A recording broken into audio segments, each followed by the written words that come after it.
Bom, vamos pensar o seguinte, tá? Nós estamos falando sobre imposto de renda 2025 e vem um comentário desse daqui. Nós estamos falando, fazendo um vídeo sobre imposto de renda 2025, só que veio esse comentário aqui. E para mim esse comentário, ele é muito relevante, ele é muito importante. Sabe por quê? Porque é o seguinte, nós temos uma mudança na legislação tributária, reforma tributária, que vai entrar em vigor agora, começar em 2026 algumas mudanças. O que a gente tem que pensar e a análise principal que a gente faz é o imposto vai aumentar para muitas empresas, certo?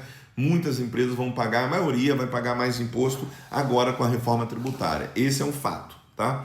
Agora, quando o governo traz que essa mudança da reforma tributária tem uma certa simplificação, eu preciso entender também, e aí eu vou dar minha opinião, eu quero a sua opinião sincera aqui, tá? Pode ficar super à vontade para comentar nesse vídeo. Eu não estou falando de viés político, de direita, de esquerda, esquece isso, tá? Não precisa nem dizer, o Altair é de direita, o Altair é de esquerda. Perde tempo para isso não, tá? Eu já votei na esquerda e na última eleição eu votei na direita, beleza? Para deixar claro o meu posicionamento aqui. E aí a gente precisa pensar o seguinte, reforma tributária. Quando a gente trouxe essa discussão de reforma tributária, tá? A gente começou a falar sobre uma simplificação do processo no Brasil. Mas quando a gente fala de simplificação de processo no Brasil, não justifica um aumento tão elevado de carga tributária. Vou explicar por quê. Porque quem é afetado por uma burocracia fiscal, tá? Fiscal. Eu sei que o governo tem muita gente trabalhando por essa burocracia, eu acho que a tecnologia resolve isso, tá? Eu acho que a tecnologia hoje ela tem o poder de resolver isso, ela pode resolver, ela pode diminuir. Então, assim, a gente não pode nem pensar que o Estado hoje tem muita gente trabalhando para a burocracia porque quer, porque tem muitos lugares que poderia já ter muita tecnologia e não ter tantas pessoas trabalhando ali, fazendo trabalhos que não precisaria, certo? Tá aí a lanchonete do McDonald's mostrando, por exemplo, como se faz atendimento, como você mesmo faz o teu pedido e você consegue processar com muito menos pessoas. Beleza, isso está claro. Então, quando nós olhamos a burocracia, a gente vê que ela afeta mais as grandes empresas do que as pequenas empresas. E aí nós temos de outro lado, 90%, sei lá, são micro e pequenas empresas no Brasil. Essas empresas, elas não são afetadas pelo motivo de ter que ter um contador, por exemplo, quando a gente fala assim, mas vamos tirar a burocracia porque o contador é um custo. Gente, a maioria das empresas, pequenas empresas no Brasil, paga R$1.000, R$500, R$2.000 de contabilidade.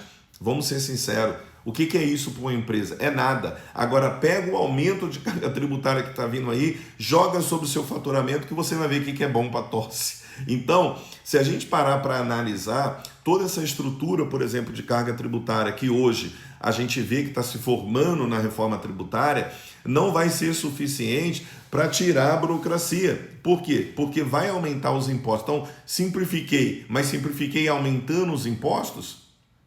Ou seja, a ideia não era reduzir o custo operacional das empresas, porque a burocracia atrapalhava o Brasil, e hoje você tira, faz uma reforma tributária, aumenta os impostos para a maioria dos contribuintes, tá? E essa simplificação ajudou em quê? Então, essa pergunta aqui, ela é esse questionamento aqui é importante, por quê? Que eu falei que eu fiz questão de falar sobre esse comentário.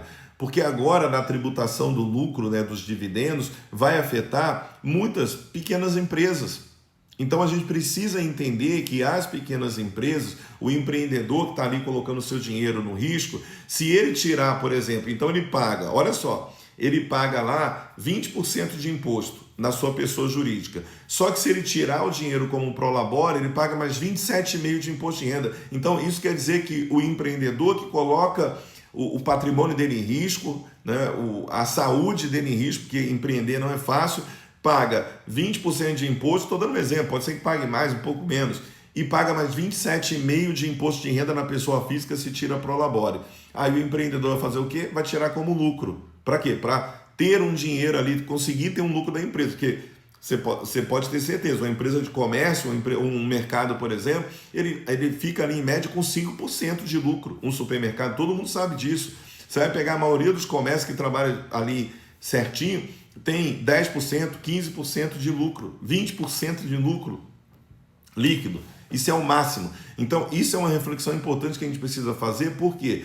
Porque quando você olha essa possibilidade do empreendedor tirar um pouco de lucro isento de imposto de renda, é porque não sobra dinheiro no bolso dele. Porque se uma empresa, veja bem, se uma empresa hoje ele tira 8%, 5% de lucro, como é que ele vai tirar o dinheiro dele como prolabore e pagar 27,5% na pessoa física? Ou seja, não tem nem condições de fazer isso. Então essa pergunta, esse posicionamento aqui, ele é importante porque a gente precisa pensar, tributar o lucro de grandes empresas, de dividendos que as pessoas investem na bolsa. Eu acho que aí é uma outra coisa, tá? Outra coisa. A gente precisa separar as pequenas empresas, médias e pequenas empresas, e separar as grandes, as multinacionais e o dinheiro que tem aí sobre investimento e dividendos recebidos por investimento, que são coisas diferentes. Tá certo? Então, é uma reflexão importante. A gente sabe que a simplificação que está sendo vendida hoje não vai adiantar nada. Então, assim, mas hoje a gente está simplificando porque a pessoa gasta, o contribuinte, o empreendedor gasta muito dinheiro para poder pagar seus impostos, para poder cumprir as obrigações. Só que é o seguinte, a maioria das empresas no Brasil, micro e pequenas empresas, quem cuida disso? Contador. Gente, a maioria acaba investindo R$500, R$1.000, R$2.000, R$3.000, R$5.000.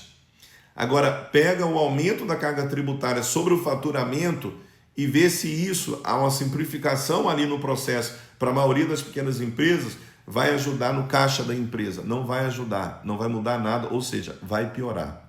É essa a verdade. E a gente precisa entender sobre isso. Então, assim, é importante que se faça reflexões e debates sobre o tema, mas não é simplesmente chegar lá e falar, vamos tributar o lucro 10% e está tudo certo, são as grandes fortunas. Não, não são as grandes fortunas, tá? Sei que tem uma escala na lei, na previsão que eles estão tendo dentro do projeto para tributar, né, para começar ali com um percentual pequeno até chegar aos 10%, mas é importante se pensar que isso tem que ser discutido bastante, porque não dá para pensar que a pequena, a média, pequena e microempresa pode ser afetada por qualquer outra coisa, porque já vai ser afetada com a carga tributária da reforma tributária que está vindo aí, que já está aprovada, que já tem uma lei e que daqui a pouco vai estar em vigor e vai estar onerando ainda mais a maioria das pequenas empresas no Brasil. Combinado? Tamo junto, vamos lá. E lógico, se faz sentido para você essa reflexão, compartilhe esse conteúdo para chegar a mais pessoas. Clica aqui para me seguir para não perder nenhum conteúdo e a gente vai conversando sobre isso em mais outros vídeos por aí. Combinado?